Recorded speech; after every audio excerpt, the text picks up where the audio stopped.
Bon, on s'est tous déjà demandé pourquoi les gens votent pas, pas comme on s'y attendrait, quoi. Ou même pourquoi ils votent pas comme nous. Ah oui, c'est une question qu'on entend souvent. On voit des programmes super détaillés, genre le livret de la France insoumise, hyper argumenté. Et puis bon, les résultats, parfois ça semble un peu déconnecté, non? Voire irrationnel. C'est ça, c'est une interrogation classique. Et justement, aujourd'hui, on va essayer d'explorer un peu le comportement électoral, mais avec le regard de la sociologie. Ah, intéressant. On s'appuie sur une analyse vidéo qui décortique un peu ces mécanismes. L'idée, c'est de comprendre ce qui influence vraiment le vote, au-delà de l'idée qu'on lirait tous les programmes attentivement. D'accord. Remettre en question cette image de l'électeur super rationnel, super informé, c'est une bonne piste.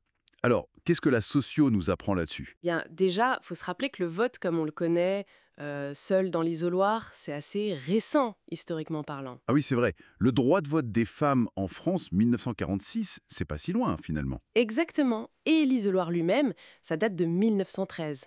Alain Garrigou l'a bien montré, son but premier, c'était pas tant le secret, mais plutôt de, comment dire, protéger les nouveaux électeurs. Les ouvriers, les paysans, c'est ça? Oui, voilà, les protéger des pressions des notables, des patrons, des compagnies minières. Ah, d'accord. C'est contre-intuitif, je pensais que c'était surtout pour le secret. Bah, ça a eu cette conséquence, mais l'origine, c'était la protection.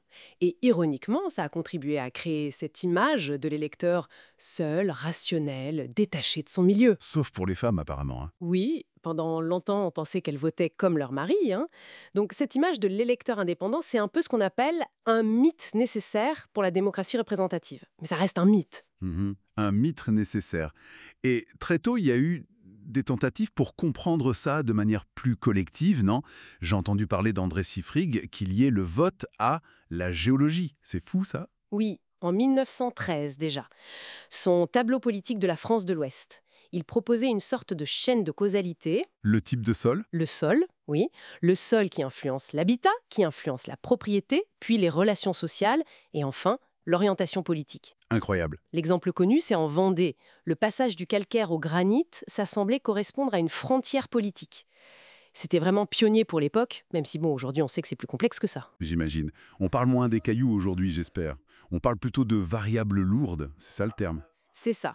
Aujourd'hui, la géographie pèse moins que d'autres facteurs sociaux, beaucoup plus déterminants. Comme la classe sociale, le niveau d'études, les revenus. Absolument. Ça, ce sont des marqueurs statistiques très forts. Des travaux récents, comme ceux de Braconnier, Coulmont, Dormagène, le montrent bien. Le vote, ce n'est pas juste un choix individuel dans sa tête. C'est très ancré socialement. D'accord. Et il y a même des facteurs un peu surprenants qui jouent en rôle. Ah ouais? Comme quoi, par exemple? La situation matrimoniale. Sérieusement? Le fait d'être en couple ou pas? Oui, les gens en couple ont tendance à voter davantage. L'abstention est plus forte chez les célibataires, les divorcés, les veufs. On parle d'un effet d'entraînement familial en quelque sorte. Ah ouais, étonnant. Et ces inégalités de participation, elles augmentent? Elles se sont aggravées en 2017, oui. Et ça nous amène à un concept important, le sens caché. Le sens caché. Comme le sens électoral de l'époque, mais caché. C'est ça, mais ce n'est plus l'argent qui fait le tri.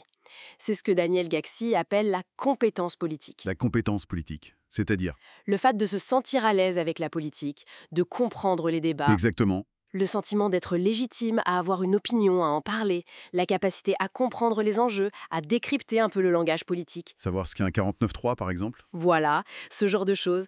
Eh ben, ce sentiment de compétence, il est très lié au niveau d'études, à l'origine sociale, et quand on se sent pas compétent, On s'abstient. ou on vote un peu au hasard. On a plus tendance à s'abstenir, oui. Ou alors le vote est moins, disons, moins éclairé par les enjeux politiques au sens strict. D'accord. Mais en même temps, voter, c'est un engagement assez faible, non? Comparé à manifester, coller des affiches, faire grève. C'est vrai, c'est un degré d'engagement relativement bas, et c'est peut-être aussi pour ça que, quand on regarde vraiment pourquoi les gens votent pour X ou Y, ben, ça dépasse largement la lecture des programmes. Ah oui, qu'est-ce qui joue alors, concrètement? On utilise beaucoup ce qu'on appelle des raccourcis d'information. C'est-à-dire?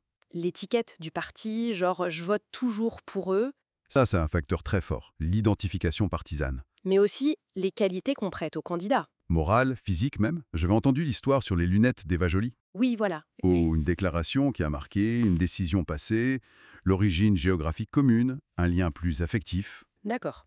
c'est pas très rationnel tout ça. Disons que ce n'est pas la rationalité du choix sur programme. Et Angus Campbell montrait déjà dans les années 60 quelque chose d'assez contre-intuitif. Ah oui? Souvent, on n'adopte pas un parti parce que ses idées nous correspondent parfaitement. C'est plutôt l'inverse. On s'attache à un parti et ensuite on adopte ses positions. Ah oui. On finit par penser comme le parti qu'on soutient. C'est souvent ça, l'identification prime. On l'a vu par exemple avec les militants RN et les affaires financières de Marine Le Pen. Oui, c'est vrai. Une certaine tolérance, alors que le discours du parti est très axé sur la probité contre les profiteurs. Exactement. Ça montre bien qu'être politisé, ça ne veut pas dire être rationnel au sens où on l'entend habituellement dans le choix politique. Hmm. Et puis, il faut pas oublier le contexte global du vote, j'imagine. Tout à fait. Le vote en soi, c'est juste un outil. Il est utilisé en Corée du Nord aussi, ça ne le rend pas démocratique pour autant. Sa valeur dépend du système politique autour. Chez nous, il est un peu sacralisé, non? Oui, surtout par les classes supérieures, celles qui participent le plus. L'abstention est souvent vue par elles comme un danger, un problème majeur. Alors que bon, on pourrait dire que d'autres actions, comme une grève, ont parfois un impact plus direct. C'est un point de vue. Donc, pour résumer un peu tout ça, le vote, c'est loin d'être juste un acte individuel et rationnel.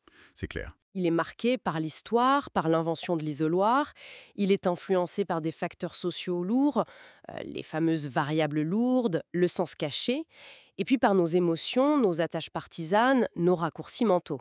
Et c'est une forme d'engagement politique parmi d'autres, et peut-être pas la plus impactante pour certains. Voilà. Mais attention, ce constat, c'est pas une fatalité, hein. Il y a des choses qui peuvent marcher pour remobiliser. Comme quoi, par exemple? Le porte-à-porte, c'est souvent cité comme une méthode très efficace. Ah oui, les campagnes Obama ou le PS en 2012, ils avaient beaucoup misé là-dessus. Oui, parce que l'échange direct, en face à face, c'est un impact réel.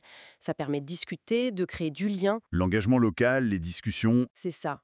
Même des initiatives plus modestes, genre les convois de la victoire ou l'impact local d'une campagne comme celle de Poutou, ça peut repolitiser à une petite échelle, créer quelque chose. L'interaction directe, ça semble clé. bon, tout ça, ça nous laisse avec une question un peu provocatrice pour finir, peut-être. Allons-y. Si le vote individuel est si complexe, si déterminé socialement, si peu rationnel parfois, et s'il y a d'autres façons d'agir politiquement, qu'est-ce que ça veut dire aujourd'hui une participation politique vraiment significative? Qu'est-ce qui compte vraiment au-delà de mettre un bulletin dans l'urne?